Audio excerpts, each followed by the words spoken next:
Voilà, voilà. Donc, bonjour à tous. Voilà que nous sommes ici prêts pour vous faire la présentation de Rhino 5 sur Windows. On va faire un exercice qui va être un exercice simple, mais qui va vous guider depuis le départ, depuis une image de référence, jusqu'à la conclusion d'un objet qui va être prêt, même prêt à la fabrication. Alors, juste un petit instant, parce que je règle quelques petits nuances par rapport à l'enregistrement de ce webinaire, car elle sera disponible par la suite sur notre site. Alors, je règle juste les derniers détails. Voilà, bon, super. Allez, on y va. Je vais commencer par me présenter. Moi, c'est Vanessa Steg. Je suis McNeil Techie and Trainer, c'est-à-dire je suis formatrice et je m'occupe aussi d'assistance technique pour les pays francophones. Donc voilà mon email. Si jamais vous avez par la suite des questions, n'hésitez pas. Ici, je vous présente une petite fiche juste pour vous dire un peu mon parcours professionnel. Donc, à la base, je suis designer produit. Ça fait pas mal d'années que je fais des formations déjà sur Rhino, des tutoriels et ma passion étant la fabrication numérique. Je voudrais aussi vous présenter de manière très schématique un peu ce qu'on va voir aujourd'hui pour vous mettre dans le bain. Alors, déjà, je vais rapidement voir à l'interface une vue d'ensemble. Ce n'est pas vraiment une formation ici, mais je sais qu'il y aura peut-être plein de gens qui sont tout nouveaux à Rhino. Donc, j'aimerais quand même revoir l'essentiel de l'interface pour que vous puissiez suivre ensuite la présentation.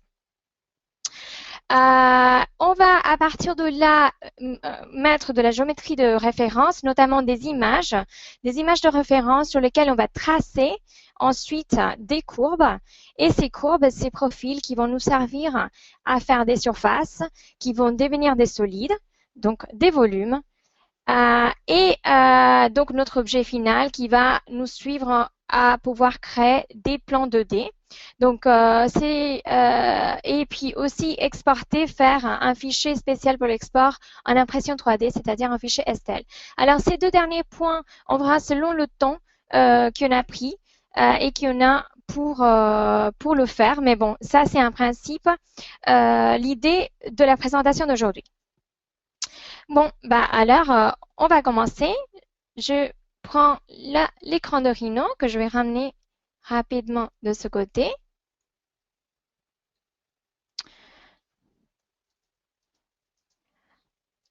Voilà, voilà. Donc ça, c'est Rhino. Vous verrez l'icône qui est ici en bas, d'accord?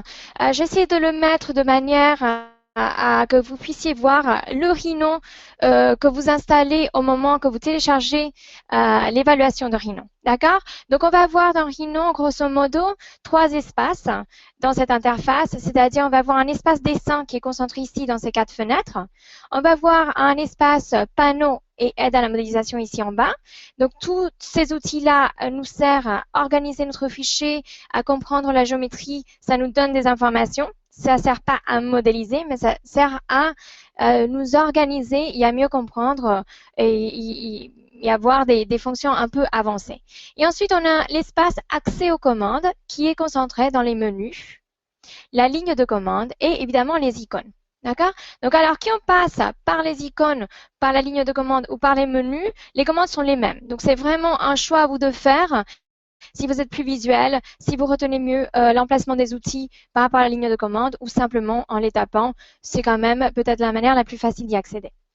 Pour cette présentation, je vais pour la plupart du temps utiliser les icônes, mais on va peut-être aussi y accéder par la ligne de commande.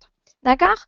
Alors, qu'est-ce qu'il y a d'autre qui est important à savoir? Bon, ça, c'est un fichier. C'est-à-dire, quand on ouvre un fichier nouveau dans Rhino, Donc, Rhino va nous proposer une liste des fichiers modèles qui sont préconfigurés avec des unités particulières pour définir ou créer des objets d'une taille particulière. Par exemple, si c'est un bijou, ben, on va évidemment choisir petit objet millimètre. Mais si on est dans une maison, ben, on va peut-être petit objet mètre. Alors que si c'est un terrain, on va plutôt passer par grand objet mètre. Bon, pour cet exercice en question, on va utiliser petit objet millimètre.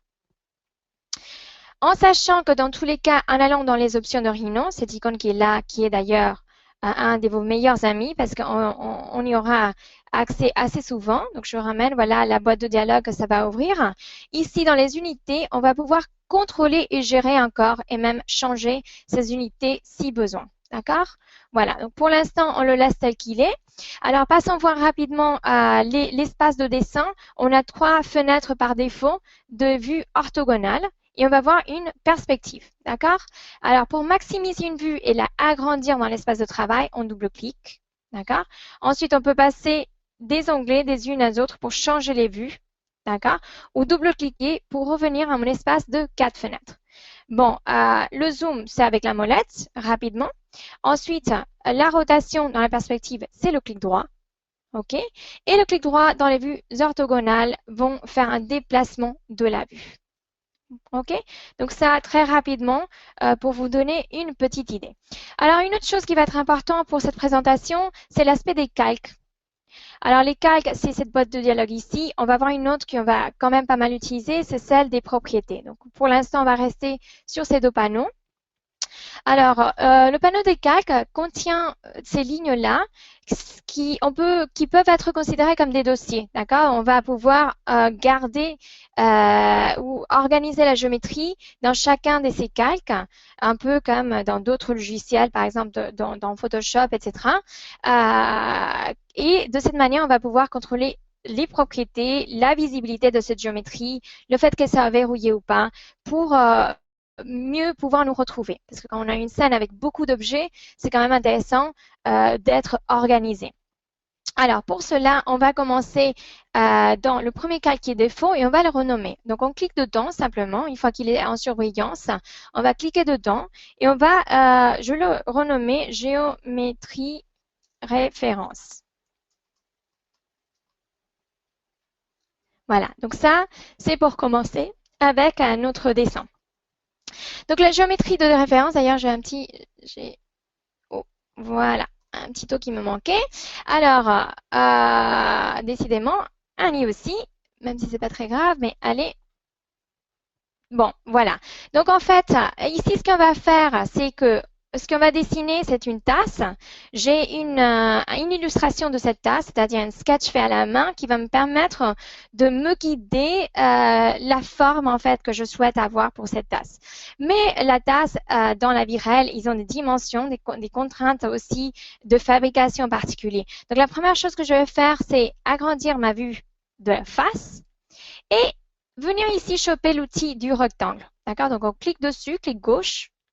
Et donc, il me dit quel est le premier sommet du rectangle. Et moi, si vous voyez dans le plan, j'ai un axe qui est l'Y, le vert, et un axe qui est le X, qui est le rouge. D'accord? Et moi, je vais centrer donc mon rectangle par rapport, enfin, ou le premier sommet de mon rectangle par rapport à l'intersection, à l'origine de ce plan de construction, c'est-à-dire la rencontre entre X et Y. Donc, pour cela, il faut simplement taper 0. Et voilà mon point de départ. Il s'accroche bien là où il le faut.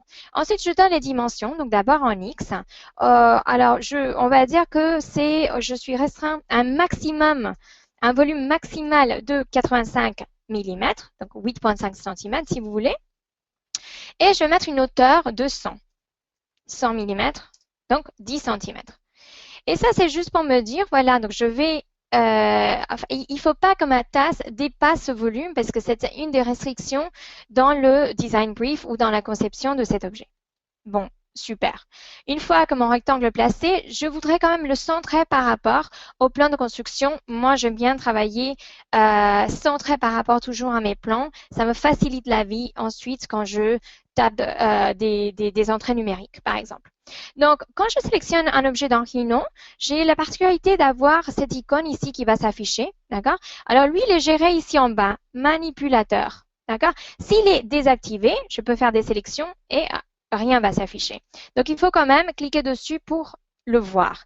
Et lui va me permettre de faire des transformations en X, excusez-moi, plutôt en X, en Y, des rotations, des échelles, des objets sélectionnés. D'accord? Donc, c'est un facilitateur des transformations pour la géométrie. Alors, la première chose qu'on va faire ici, c'est qu'on va cliquer sur la petite bouboule blanche pour y accéder à son menu particulier à lui. Donc, on clique gauche sur la petite bouboule blanche et là, on va être sûr d'avoir déplacement avec accrochage. Parce que cela va me permettre de faire en sorte que mon manipulateur fasse attention à mes points d'accrochage magnétique que j'active ici. Et ça me permet de modéliser avec précision dans Rhino. Donc ça, c'est premier point important pour la réussite de cet exercice. Alors maintenant, je glisse la flèche rouge. Et avant de lâcher, je fais 0 entrée dans mon clavier. Et ça va faire en sorte que dans l'axe ici, mon rectangle soit vraiment centré par rapport à l'axe Y. Donc vraiment, voilà, c'est exactement ce que je veux faire. Ma tasse commence là et il est centré. Bon, ça c'est juste une particularité, mais moi j'aime bien. Bon, voilà, il est fait, il est parfait, nickel. On passe au deuxième calque. Et de plus, je vais le verrouiller. Verrouiller, c'est cliquer sur l'icône pour qu'on ne puisse pas le sélectionner. Il reste visible, mais je ne peux pas le déplacer sans faire exprès. Alors, dans ce deuxième calque, je vais cliquer dessus et à nouveau, pour le renommer, et cette fois, on va l'appeler image, voilà, de référence aussi. Voilà, voilà. Donc, c'est ici, avec le calque active, qu'on va venir dans les outils pour les surfaces. Et on va venir choper cette icône-là qui s'appelle cadre image. Sinon, vous pouvez toujours le taper. Alors, je ramène la petite boîte ici et dans mon dossier, j'ai donc les dessins des sketchs que je vais utiliser comme référence pour la création de cet objet. Alors, je sélectionne, je fais OK et là, Rhino me dit, bon, il faudra établir 2 points pour insérer cette image. Alors moi, je vais m'accrocher. Vous voyez, la fin s'active, c'est une petite étiquette car l'accrochage ici en bas, fin, lui, il est aussi actif, ça veut dire qu'il va pouvoir repérer le point final du segment de mon rectangle. C'est parfait, ça me permet maintenant d'insérer la tasse. Par contre, on voit bien que la tasse, elle n'est pas à la bonne taille par rapport à mon rectangle qui est la vraie dimension que je veux pour la tasse, en tout cas sans compter l'anse. Donc, ce qu'on va faire, première astuce, une fois qu'on insère une image, c'est de la sélectionner. Cette fois-ci, on va aller dans le panneau propriété. Alors, le panneau propriété me donne des informations sur les objets sélectionnés. En l'occurrence, je ne veux pas des informations sur l'objet, je vais aller sur le deuxième icône qui est celui du matériau. Et là, j'ai un éditeur de matériaux qui s'active qui va me permettre d'augmenter ici, en glissant cette barre, la transparence de l'image. Et ça, c'est important car de cette manière, je vais pouvoir voir à travers, si je dessine des courbes, etc., je vais pouvoir voir ce qui se passe. Et autrement, ça peut être caché par l'opacité de l'image. Bon, très bien. Il est semi-transparent, c'est parfait. Je vois quand même bien mes traces de l'image, donc c'est exactement ce que je veux. Alors maintenant, ce que je vais faire, c'est que je vais positionner l'origine du manipulateur ici en bas, parce que ça, c'est le centre symétrique de mon objet. Alors, j'ai plusieurs façons de le faire. En l'occurrence, on va le faire pareil à travers le menu. Donc, clic gauche sur la bouboule blanche. Et on va dire repositionner le manipulateur. Alors, ceci reste une action visuelle, c'est-à-dire on va se dire, bon, voilà, ça c'est vraiment le centre symétrique de mon objet. De toute façon, c'est un sketch, donc on n'est pas au millimètre près. Donc, je clique là où je pense être vraiment le centre inférieur de la tasse et je fais entrer et lui se positionne là. Et ça, c'est intéressant puisque maintenant, je vais pouvoir venir et accrocher donc, en activant ici, excusez-moi, le accrochage milieu. Je vais pouvoir l'ancrer ici au milieu de mon rectangle. D'accord? Bon, super. Donc, ça, c'est déjà ça. Maintenant, j'ai ces petits icônes-là, les carrés, qui vont me permettre de glisser et faire une échelle de l'objet. D'accord? Alors, si je glisse une des manettes carrées, il me fait une échelle dans un sens. Donc, il faut que je reste appuyé sur majuscule, la touche majuscule, pour qu'il me fasse cette échelle dans les deux sens. Alors ici, voilà que je rencontre déjà un choix de conception. C'est-à-dire, je vais mettre ma tasse. J'ai en fait la frontière maximale de l'objet, mais je vois que mon sketch, vu qu'il a été fait à la main, il rentre pas vraiment dans les dimensions. Donc ici, tout dépend. Est-ce que vous avez la liberté de choix de faire la tasse plus petite? Est-ce que le sketch, il n'était pas bien proportionné? Tout ça, c'est à vous de voir. Moi, en l'occurrence, je vais le laisser comme ça. J'aime bien les proportions qu'il y a entre le bas et la bouche en haut. Donc, c'est pas grave s'il manque quelques centimètres. On n'est même pas à 1 centimètre près. Donc, ça rentre dans la tolérance de la taille de ma tasse. D'accord? C'est un choix, voilà, que j'ai décidé de faire. Donc, on va dire que ma tasse, elle est aussi bien dimensionnée. Donc, je viens dans les calques. Je passe au prochain calque et là, je vais à nouveau verrouiller. D'accord? Bon, j'ai même plus besoin de géométrie de référence car c'est maintenant ma tasse, le dessin de ma tasse qui va l'être. Très bien. Donc ici, dans mon prochain calque, on va commencer à faire quelque chose d'intéressant. C'est tracer les courbes qui vont définir la forme. Alors, pareil, je me positionne dessus, je clique et je dis courbe. Alors, tasse. Voilà. Super. Donc, maintenant, je viens dans la barre standard et j'utilisais un outil qui est très connu dans Rhino, enfin, peut-être le plus populaire, c'est la construction par point de contrôle. D'accord? C'est cette icône qui est là. Évidemment, cette tasse, on pourrait le faire avec des polylignes, des arcs, voilà, peut-être un autre petit arc ici, mais c'est quand même plus propre si on passe à une construction avec une courbe unique. Donc, c'est ce que je vais faire. J'utilise l'outil là. Je sais que l'image, elle est centrée, ma tasse, elle est centrée. Donc, le point de départ de ma courbe est le 0, l'origine de ce plan de construction. Voilà mon premier point. Alors, des choses intéressantes à savoir. Si maintenant j'ai un mouvement libre, je peux placer des points où je veux dans l'écran. D'accord? Je vais d'ailleurs annuler. Vous pouvez aussi faire CTRL-Z pour annuler des points placés. Et je ne veux pas, à cette instance-là, mettre des points un peu partout. Je veux qu'ils soient orthogonales par rapport à mon plan de construction. Donc, je peux, avec la touche toujours majuscule, maintenir un foncé. Et voilà que j'aurai des points qui vont être alignés en X, Y et Z. Et pour cet exemple-là, c'est ce qu'on va commencer à faire. Donc, je reviens en arrière, CTRL-Z, pour défaire ces points qui étaient que des exemples. Et ici, j'active donc majuscule et je positionne des points de manière, voilà, peut-être un petit peu aléatoire. Voilà. Et ici, ça c'est une courbe qui est quand même assez lisse, assez propre. Je n'ai pas besoin de beaucoup de points pour la définir. Voilà. Donc ici, on arrive en haut. Et là, pareil, je vais aligner les points qui vont définir le rebord de la tasse. Donc, j'appuie sur un Shift ou majuscule pour placer mes prochains points. Et voilà qu'on arrive à une autre petite astuce. Ici, en alignant des points, d'accord? Donc, ici, je peux repartir, mais voyez que ces deux points-là ils vont maintenir la courbe en tension de ce côté et en tension de ce côté. Et résultat, je peux placer d'autres points, mais ici, j'ai un segment qui va être droit. Donc, même dans l'outil courbe, je peux avoir des segments droits tant que je vais bien accrocher, en fait, la courbe avec des points de contrôle des deux côtés du segment droit. D'accord? Bon, annuler pour les derniers points. Encore. Et celui-là, je le plaçais même un petit peu plus proche. Voilà, elle apparaît. Je n'ai pas besoin, c'est une courbe qui est assez lisse, donc on n'a pas besoin de trop de points pour définir cette instance-là.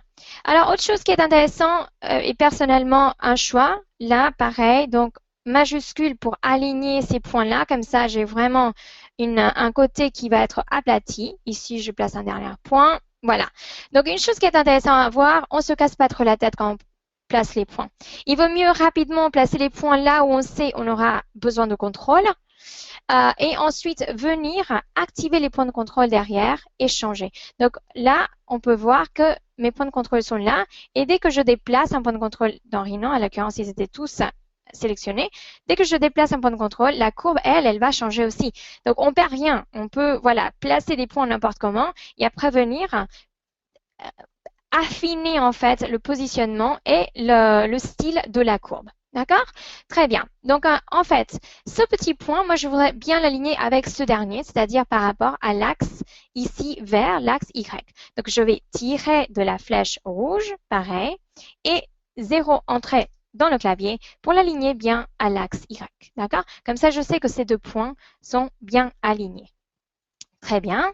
Maintenant, je vais désactiver l'image de référence un instant, juste pour voir quel est en fait le look en fait de cette tasse sans avoir l'image derrière qui va être un peu nuisante en fait.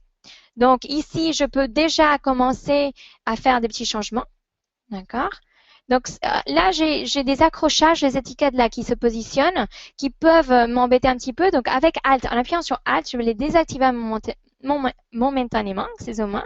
Ici, pareil, je vais peut-être approcher un petit peu. En approchant de point de contrôle, on va pouvoir fermer des courbures, d'accord? Faire des rayons plus serrés. Alors que si on éloigne le point de contrôle, on fait des rayons plus larges. CTRL Z pour venir en arrière. Voilà.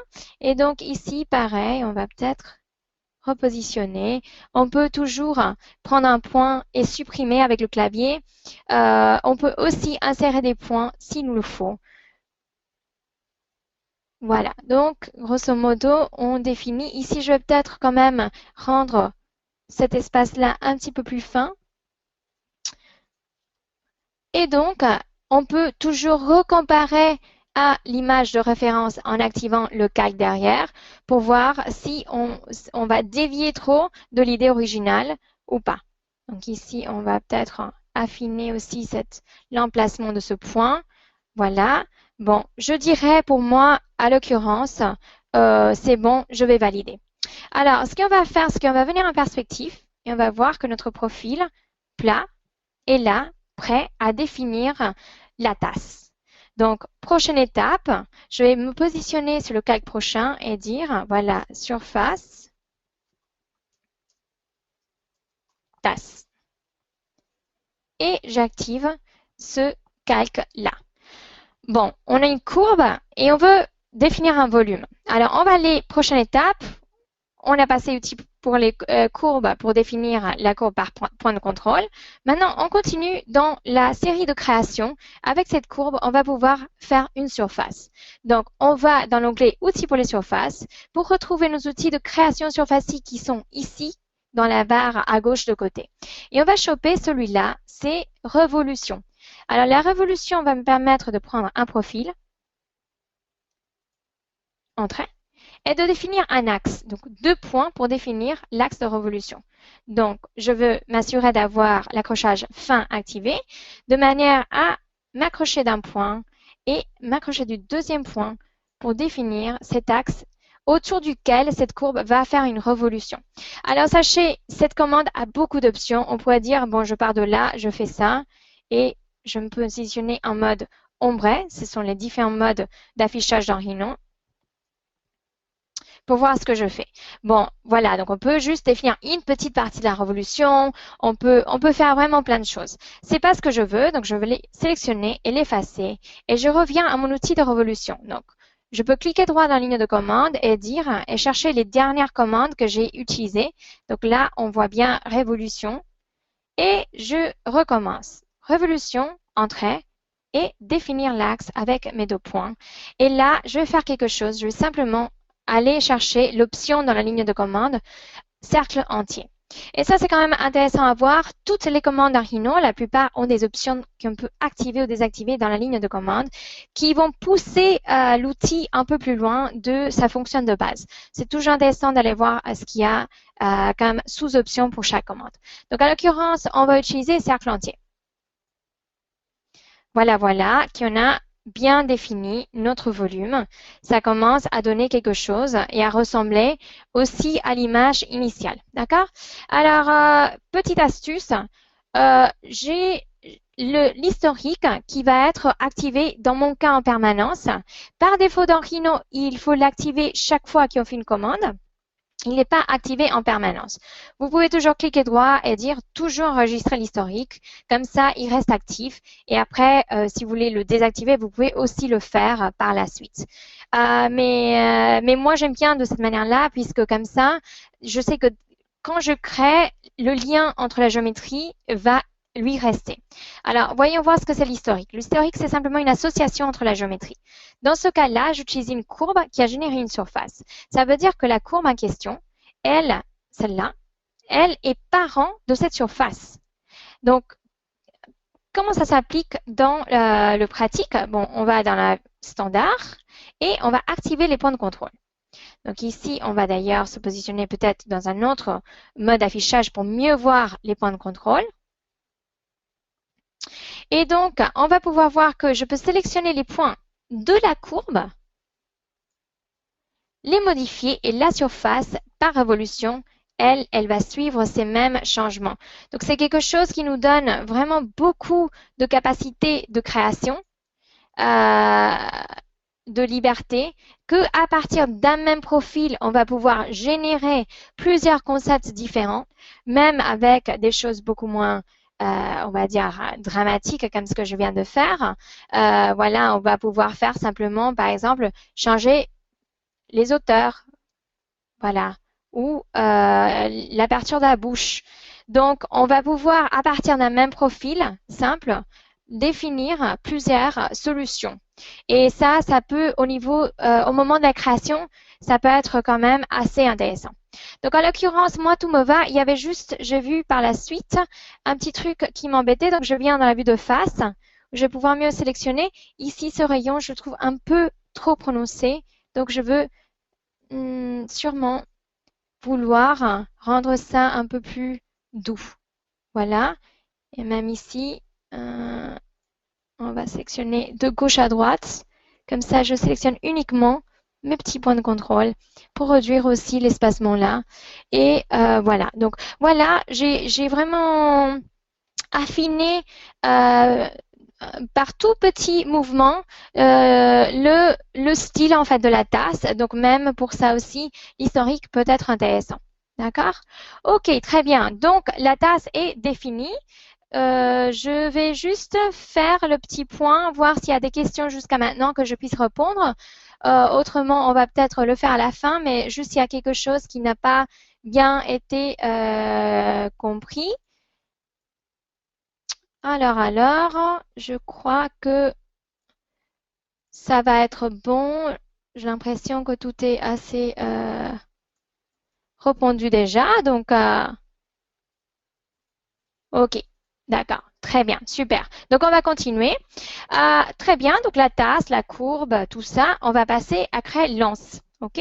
Alors, on recommence. Calque. Donc, on fait courbe, toujours. C'est un peu la méthode de création de Rhino. Même s'il y a d'autres moyens, on peut aussi partir d'un solide déjà créé. Mais c'est vrai que pour la plupart, on va partir des courbes qui génèrent des surfaces, qui génèrent des solides, et ainsi de suite. Allez, donc on est dans le bon calque. Et ici, je vais me positionner à nouveau dans la vue de face. Avec toujours mon outil magique courbe à partir de points de contrôle. Je viens ici, définir. Alors, Alt pour momentanément désactiver ces accrochages qui vont peut-être m'embêter au moment de la création. Image de référence, évidemment, car comme ça, je peux bien voir où est-ce que je vais commencer ma courbe, mon profil qui définit lance dans ce cas-là. Alors, vous voyez, la courbe à point de contrôle, c'est une courbe où les points de contrôle, à part le premier, le deuxième et le dernier, excusez-moi, ne sont vraiment quasiment jamais sur la courbe. Donc, ça veut dire qu'on doit vraiment comprendre comment ces points de contrôle tirent à la courbe, comment ils contrôlent la forme. Mais ça, c'est juste une question de temps. Très vite, on comprend comment, en déplaçant un point, la courbe, elle va prendre une forme ou une autre. Donc, ici, je vais un petit peu déplacer pour mieux suivre l'intention du design. Alors, et ici, Donc, on va prendre ces deux points, on va pouvoir réduire. Sachez, on peut passer des heures à déplacer le point de contrôle et trouver exactement la bonne forme. C'est un peu la malédiction du designer, mais c'est aussi, d'un autre côté, assez amusant. Donc voilà. Bon, voilà. Donc, on a défini bien le profil qui suit le sketch. On a la tasse. D'ailleurs, la tasse, sa courbe, on va la désactiver. Et pour l'instant, même l'image de référence. On reste sur courbe anse qui va nous permettre maintenant de venir faire une petite astuce. On va créer une surface. Donc, on a déjà un rail qui nous permet, ou un profil qui nous permet de créer. Il nous faut maintenant des sections. Alors, des sections qui soient perpendiculaires à ce rail pour mieux définir la manière comme Rhino va pouvoir créer cette surface. Alors, pour faire ces sections, donc, bon, on peut les dessiner un peu comme ci, comme ça. Moi, je vais faire quelque chose qui va me faciliter la tâche. Je vais partir d'une ellipse. Alors, l'outil ellipse a aussi des options dans la ligne de commande. Déjà, je vais la rendre déformable. Non, je vais simplement faire en sorte qu'elle soit autour, quoique oui, allez, déformable et autour d'une courbe. Autour d'une courbe, pourquoi? Alors, je vais échapper un instant de la commande. Si je fais une ellipse, elle va se positionner sur le plan de construction. Rhino, de la base, il construit sur le plan de construction. Donc, si moi, je veux orienter une courbe ou une ellipse par rapport à un autre élément, une autre géométrie, autre que le plan de construction, c'est là où l'option autour d'une courbe va m'être utile parce que maintenant, il fait plus attention au plan de construction, mais il va construire cette ellipse, donc perpendiculaire à un point sur la courbe. Voilà, donc ça, c'était mon point de départ. Alors, déjà, on va définir un premier axe. Donc, on va dire qu'il va de 7,5 mm. J'appuie sur majuscule quand même pour définir l'orthogonalité de ce premier axe, même s'il reste quand même perpendiculaire à la courbe. Et donc, le deuxième axe, il va être allé de 3. Et pareil, on va donc faire le petit point là. Super, donc c'est ce que je voulais. Je recommence pour faire une deuxième section autour toujours de cette courbe. On va peut-être aller, on va faire 6,5 comme distance pour l'axe. Et puis en deuxième, je vais rester sur 3 aussi pour l'instant, en sachant que vu qu'on a l'historique, on peut toujours redimensionner ces aspects-là. Très bien, j'ai un rail de profil. Je suis dans une composition parfaite pour créer une surface qui s'appelle balayage sur un rail. Alors, balayage sur un rail a besoin d'un rail. Donc, mon petit profil ici. Et ensuite, des sections ou des profils transversales qui, eux, vont venir se balayer autour de cette... je vais juste déplacer les petites flèches. Comme ça, la surface, elle commence ici à l'intérieur de l'anse. Et ça m'évite d'avoir des bords de surface en haut. Bon, ça, c'est juste un petit truc que j'ai envie de faire. Vous n'êtes pas du tout obligé. Donc ici, je vais juste être sûr que les flèches pointent du même côté. Et ensuite, je vais valider. Alors, quand on valide, on a cette boîte de dialogue. Et là, je vais simplement laisser tout tel que c'est. Pour l'instant, ce qui m'intéresse, c'est de retrouver la surface de la tasse pour voir comment ces deux éléments vont, eux, interagir ensemble. D'accord? OK, alors, on va se faciliter la vie d'un côté, ça va compliquer de l'autre pour vous montrer comment résoudre des petits soucis qui peuvent arriver dans la construction surfacique. Donc déjà ici, on a un petit bord de surface qui va dépasser. Donc, je vais venir dans la vue de droite. Je vais activer les filtres de sélection. Ces filtres de sélection sont intéressants. Ils s'activent ici en bas, d'accord? Et ils vont me permettre de filtrer le type de géométrie que je vais pouvoir sélectionner. Donc, en l'occurrence, je vais laisser uniquement les courbes et les points de contrôle. OK, donc ici, je vais venir et quand je fais une fenêtre de sélection, il n'y a que les courbes qui sont sélectionnées. Et à l'occurrence, je vais sélectionner donc les points de contrôle qui sont ici. Je vais peut-être faire une petite rotation pour faire en sorte que la surface qui dépassait à l'intérieur du volume de la tasse ne dépasse plus. D'accord? Donc ça va me faciliter la tâche. Et de ce côté-là, je vais faire le contraire. Je vais me compliquer la tâche. Et comment? En sélectionnant le profil d'en bas plus le dernier point de mon rail. Et je vais le pousser un petit peu vers l'intérieur pour vous montrer si ce cas de figure vous arrive, comment faire pour le résoudre. Bon, voilà. Donc ici, pour pas faire la tâche doublement, je me suis facilité la vie. Et ici, on va se la compliquer. Bon, très bien. En tout cas, j'ai tout ce qu'il me faut. J'ai fermé les filtres de sélection et j'ai à peu près ce que je voulais. Hein. Ça me semble assez, c'est assez convenable pour ce que je cherchais. Donc maintenant, il faut rendre ces deux objets qui sont séparés. On va les faire un seul objet parce que si on envoie un imprimé ou pour d'autres raisons, on va vouloir que ça soit un seul objet. Alors, je me positionne sur le prochain calque que je vais nommer solide. Et ça, c'est une particularité, en tout cas, de ma méthodologie de travail. Je laisse toujours des copies des courbes, des copies de surface, des copies des solides pour plus facilement pouvoir venir en arrière. Il y a d'autres méthodes pour le faire dans Rhino. Moi, je le fais en utilisant les calques. Donc, je sélectionne mes deux objets. Je clique droit dans le calque où je vais déposer une copie de ces objets et je choisis, en faisant clic droit, copie des objets sur un calque. Donc ça va faire en sorte que si j'active ce calque-là et que je désactive la surface de la tasse et la surface de la anse, j'ai toujours une copie qui est faite et les originales qui continuent à être ailleurs dans les autres calques. Bon, très bien. Bon, j'ai oublié un calque, le surface anse, mais vous avez compris, je pense, la méthodologie. Très bien. Alors ici, on va faire quelque chose. C'est que je pourrais utiliser des commandes qui s'appellent des booléennes. Donc, outils pour les solides, des booléennes. D'accord? Pour joindre le volume représenté par l'anse et le volume représenté par la tasse.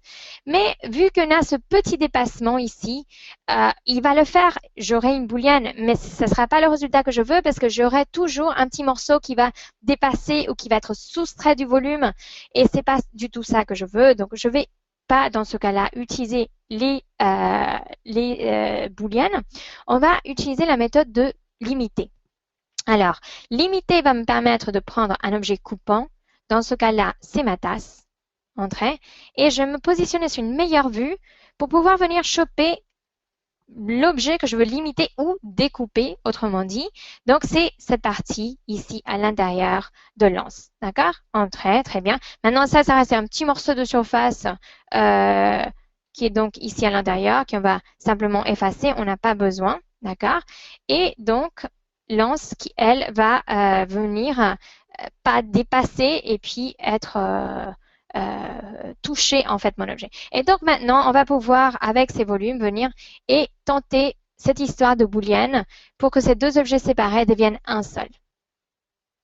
Alors, ici, super. Donc, on a trouvé un petit souci. Donc, ce qui est pas plus mal que ça. Comme ça, on va pouvoir le résoudre. Donc, la première chose que je vais faire, c'est que on a plusieurs méthodologies pour résoudre ce problème, c'est-à-dire je voulais joindre les deux volumes, mais il y a peut-être que quand j'ai découpé, il y a des petits problèmes de tolérance de 0,001 mm qui ont fait que Rhino ne voit pas très bien l'intersection entre ces deux objets. Donc, on peut le faire de manière très compliquée ou très simple. Vu qu'on n'a pas beaucoup de temps, on va le faire de manière simple. Je vais tenter la première chose. Je prends l'anse et lui, en fait, il est ouvert. Si je le déplace ici, je vais voir que c'est un tuyau. Et les opérations booléennes, donc on peut voir à l'intérieur de mon objet, d'accord? Les opérations booléennes, CTRL Z, sont faites pour des objets qui sont des solides, des volumes. Et à l'occurrence, celui-là, il ne l'est pas. Donc, bon, on va essayer de au moins comment dire, boucher la partie d'en haut avec un outil automatique de Rhino qui s'appelle boucher des trous plans. Alors lui, si maintenant on va pouvoir voir, il a pu me boucher ici parce que lui, il était plat. Ici en bas, c'est une courbe 3D, cette forme-là. Donc, il ne va pas pouvoir utiliser cet outil pour boucher. Mais ce n'est pas grave. Peut-être que maintenant, je vais quand même pouvoir faire ma booléenne. On va voir. Et voilà qu'il a réussi, une fois la partie d'en haut bouchée, quand même résoudre les petits soucis de tolérance qu'il y avait quelque part pour joindre et faire en sorte que cet objet soit un seul. D'accord? Alors, on va quand même vérifier que cet objet soit bien fermé. Pour cela, je vais aller dans les outils de sélection. Et à l'intérieur, si je reste appuyé longtemps, j'ai une barre d'outils qui s'ouvre. Et ici, encore une autre barre d'outils. Et à l'intérieur, on a un icône qui s'appelle « Sélectionner les polysurfaces fermées ». Alors, c'est ça que je veux. Donc, en exécutant cette commande, sélectionner les polysurfaces fermées, l'objet a été sélectionné. Ça veut dire que cet objet-là, c'est un volume. OK? Et donc ça, c'est super, c'est ce qu'on a besoin. Bon, il nous reste pas énormément de temps, donc je vais pas tarder encore plus. Je vais aller outils pour les solides et on va faire un rayon pour adoucir la jonction entre l'anse et la tasse. Donc, outil pour les solides, puisque c'est un solide, et c'est un congé à rayon variable. Voilà, donc je sélectionne les bords qui ont en commun ces deux objets. Je fais un trait. Et ici, je vais pouvoir faire un aperçu de ce que ça va donner. Donc voilà, que ça va adoucir. Sachez que vous avez plein d'options qu'on n'aura pas le temps de voir aujourd'hui, mais jouez avec ces options. Vous pouvez ajouter des poignées pour donner ici un autre rayon. On peut changer le type de rail. Allez, on va faire quelque chose qui va être un peu plus doux peut-être, qui est celui-là, quoique même pas. Je reviens à la bille roulante comme style de congé et puis je vais valider. Très bien. Clic droit dans la ligne de commande pour être sûr qu'après cette commande, je continue toujours avec une polysurface fermée. Surtout si on va imprimer en 3D, cet aspect-là, il est important. Bon, voyons voir ce que ça donne en mode rendu. Qu'est-ce que ça donne? Est-ce que c'est correct? C'est correct. Ça correspond en fait à ce que je cherchais quand même faire. Le fait de l'avoir fait avec une seule courbe me permet d'avoir quand même un bord adouci ici, sans que ça soit un bord saillant trop dramatique. Voilà, très bien. Donc, passons à la prochaine étape qui va être de faire de exporter en fichier STL cet objet-là pour l'impression 3D. Alors, pour ça, on doit transformer cet objet qui s'appelle un objet surfacique des NURBS dans un maillage polygonal. Pour faire en sorte d'obtenir un maillage, je vais exécuter la commande ici, maillage. Donc, mon objet est présélectionné et du coup, j'ai ma boîte de dialogue qui va s'afficher. Alors, les maillages polygonaux, c'est simplement plein de polygones plates, un côté de l'autre, qui, eux, vont essayer de représenter cette forme courbe de ma surface, de mes surfaces. D'accord? Donc, si j'ai plein de polygones plates un à côté de l'autre, j'aurai un arrondi qui va mieux se voir. Mais si j'ai peu de polygones plates, on va voir quand même un résultat qui est corsé, qui ne représente pas du tout l'objet, la forme lisse de l'objet original. Donc, celui-là, on va l'effacer et on va recommencer. Donc, ce qui est bien, c'est que dès qu'il y en a un objet surfacique dans Rhino, on peut toujours définir des maillages à l'infini. Et là, on va simplement dire, je veux plus de polygones. Aperçu. Bon, ces polygones restent toujours plats, plats, plats, mais il y en a tellement qu'ils suivent quand même la forme arrondie de l'objet. D'accord? Alors, cet objet-là, lui, on va venir à nouveau juste vérifier qu'il soit bien fermé. Donc, je viens ici dans la barre d'outils de sélection des objets, de maillage, et ensuite des maillages fermés. Il est sélectionné. Cet objet-là, qui est un maillage, est prêt ensuite pour faire fichier, exporter les objets sélectionnés et choisir le type de format le plus convoité par la plupart des machines d'impression 3D, le STL. D'accord? Donc ici, on fait test, TAS en STL, on fait enregistrer. Et là, en l'occurrence, l'option était automatiquement choisie. Mais si vous avez le choix, choisissez toujours de le exporter en tant que... Ah, il est là. C'est qu'il est dans mon deuxième écran. Voilà, binaire. C'est ça que je voulais vous dire. D'accord? On accepte. Et le fichier, il va être donc sur mon bureau en STL. Prêt à exporter donc vers le logiciel de la machine de votre imprimante. Bon, voilà, voilà. En l'occurrence, on va cacher ça et on va repartir sur la création d'un plan 2D. Pour la création d'un plan 2D, on vient ici dans le petit plus, à côté des onglets des vues, et on va ajouter ce qu'on appelle une mise en page. Voilà, donc une mise en page, on va l'appeler 4 vues. Et en fait, les mises en page, c'est une représentation d'un papier, un espace papier dans Rhino, qui a déjà un destinataire, une imprimante, qui a un format prédéfini, une orientation. Voilà, donc ici, on voit qu'il y a cet onglet qui s'est ajouté. D'accord? Alors, on revient dans la perspective et on va aller maintenant dans les outils pour le dessin. Car on va faire des plans 2D. Donc, c'est soit dessin, soit le menu code. Voilà. Donc, on choisit la tasse et on va utiliser ce petit icône qui est dessin 2D qui va me reproduire des vues orthogonales des 4 vues de l'objet. D'accord? Alors là, on va simplement accepter par défaut. Il va me créer des calques automatiquement par rapport à cet objet-là. Voilà. Donc ici, on va pouvoir le positionner là. Donc, j'ai mes 4 vues. Et cela va me permettre, donc ici d'ailleurs, on va simplement les glisser ailleurs. Dans les 4 vues, ça va me permettre de venir double-cliquer dedans pour accéder à l'espace modèle en étant dans l'espace papier. Et ici, première chose à faire, on va définir une échelle. Donc, on va dire, changer l'échelle de la vue détaillée. On va dire, voilà, 1 mm sur le papier va être donc dans l'espace modèle, donc aussi 1 mm. Donc, pour le mettre à une échelle de 1,1, car c'est une tasse et dans un espace papier A3, ça rentre parfaitement bien. Bon, très bien. Donc, maintenant, je vais sélectionner quand même ces tasses-là. On va les rapprocher un chouïa. Très bien. Et là, on va faire quelque chose, on va verrouiller pour faire en sorte que je ne fais pas de glissage ou de zoom sans faire exprès, etc. Bon, très bien. Donc maintenant, on va pouvoir définir des côtes. Alors, pareil, allez, je vais faire un petit nouveau calque pour pouvoir aussi séparer les côtes. Donc, on va les mettre peut-être en gris foncé, pourquoi pas. Et ici, on commence rapidement. Je vous montre juste des façons justement de tracer. Voilà.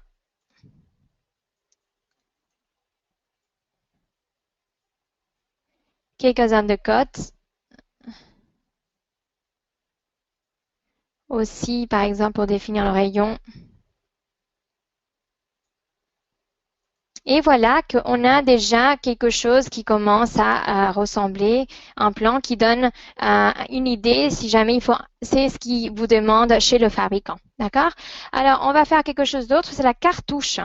Donc, en général, on va avoir des fichiers avec des cartouches déjà prédéfinies. C'est le cas. Donc ici, maintenant, je vais venir insérer cette cartouche qui est dans un autre fichier 3DM. Fichier inséré.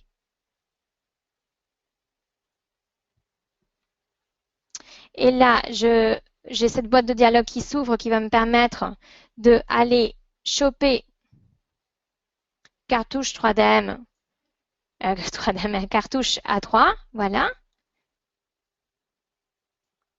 Ici, je vais la incorporer pour qu'il soit intégré dans ce fichier 3DM. Et là, je peux positionner donc ma cartouche dans l'espace comme il le faut. D'accord? Donc voilà. Donc quand on insère un objet comme ça dans Rhino, un autre fichier 3D, en général, il va s'insérer en tant qu'un bloc, ce qu'on appelle un bloc. Alors un bloc, c'est un objet particulier parce qu'on ne peut pas l'éditer de la même manière que l'autre géométrie dans Rhino.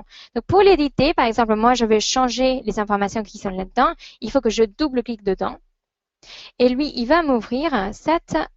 Alors, juste un petit instant que je ramène la boîte de dialogue qui est sur le deuxième écran. Voilà. Il m'ouvre cette, en double-cliquant sur un bloc, je rentre dans le mode de modification d'un bloc. Et là, du coup, je peux y accéder. Par exemple, en double-cliquant sur le texte, je peux dire tasse P1. Voilà. Hauteur. Voilà. Donc, double-cliquant me permet de réécrire. Mais on peut aussi sélectionner le texte, aller dans les propriétés et on a une page spéciale pour le texte aussi pour définir par exemple l'auteur. D'accord? Etc., etc. Ici, pareil, donc on est le 22 01. Voilà, que ça se met à jour. Échelle 1.1, super. Et de plus, on va faire quelque chose d'autre. Donc maintenant que les informations sont là, je vais revenir outils pour les surfaces. Je vais faire un cadre image et je vais venir choper, par exemple, le logo de mon entreprise et le placer comme un cadre image. Voilà. Bon, ce qui est bien aussi de l'espace papier et des mises en page, c'est qu'une fois qu'on a créé un avec le cartouche et les informations à peu près correctes, on peut venir cliquer droit sur l'onglet de la mise en page et dire, voilà que j'aimerais bien déplacer ou copier vers la fin, créer une copie, accepter. Donc, je crée une qui est déjà travaillée, je crée une deuxième et ici, je vais pouvoir venir déjà cliquer ici pour déverrouiller la vue. de manière à pouvoir changer, par exemple, le type de vue. On va se placer plutôt en perspective. Aller chercher la tasse. Donc, on va faire un sous-sélection. Et ici aussi, je vais changer le type de mode, par exemple, de visualisation. Donc, je passe à avoir, voilà, 4 vues, avoir un mode schématique de mon objet. Et donc, ensuite, on va pouvoir ficher, faire ficher et imprimer vers une sortie PDF. D'accord? Si vous avez une imprimante PDF installée, donc toutes les images imprimées.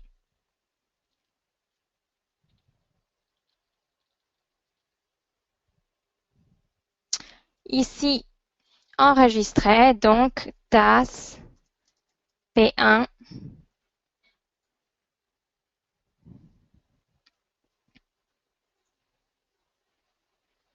Donc, ça calcule.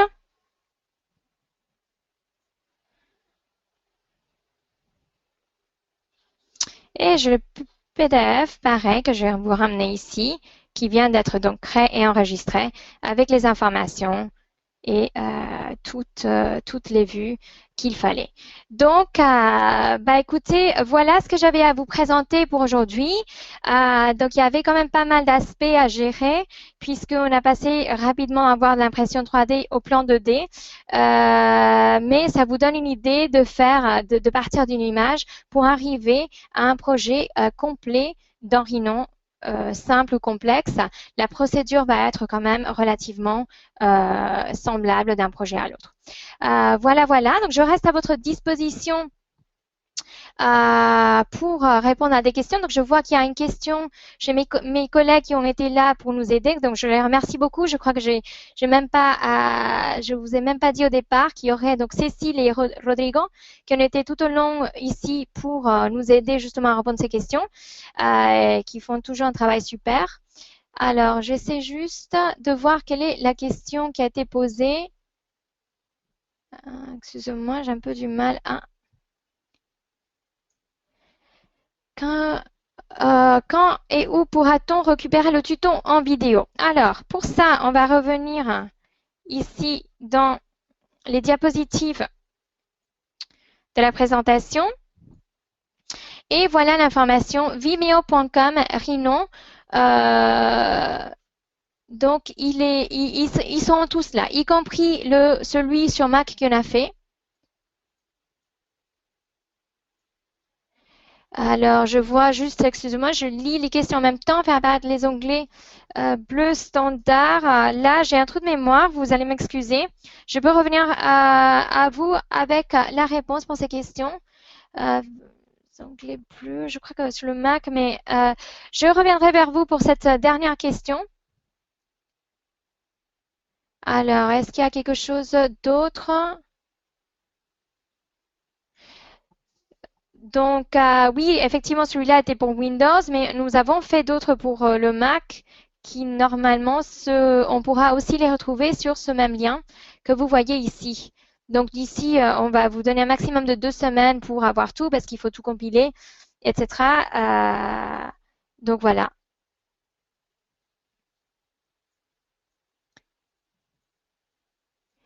Euh, Comment peut-on faire une coupe dans l'objet 3D?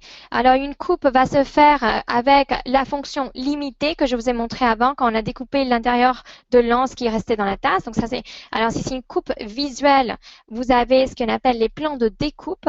Je vais vous montrer rapidement où est-ce qu'ils vont être. Je ramène juste Rhino. Ici, dans les outils de visibilité, vous avez les plans de découpe qui vont vous permettre de voir l'intérieur de l'objet et même de le positionner dans les plans.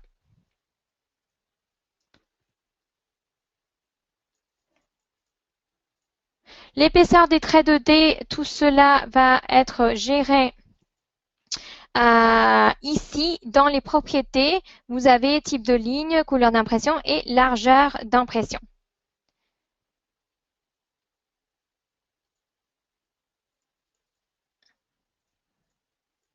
Bon, j'espère. J'ai la petite boîte de questions qui est un petit peu écrasée. C'est pour ça que j'ai un peu du mal à tout lire. Mais si jamais il y a des questions qui n'ont pas été répondues, on fera en sorte de vous répondre ensuite par email. Très bien, très bien. Alors, je crois qu'il y a une dernière question ici. Peut-on régler le style de rendu artistique? Alors oui, tous les styles en fait de visualisation vont être réglés dans le panneau affichage. Il faudra juste choisir le style et ensuite vous allez avoir, donc ça c'est juste la carte graphique ici, mais vous allez avoir des options pour chacun des styles. Si vous ne trouvez pas votre bonheur dans les quelques options qui sont là, vous allez dans les options avancées en cliquant sur modifier les paramètres.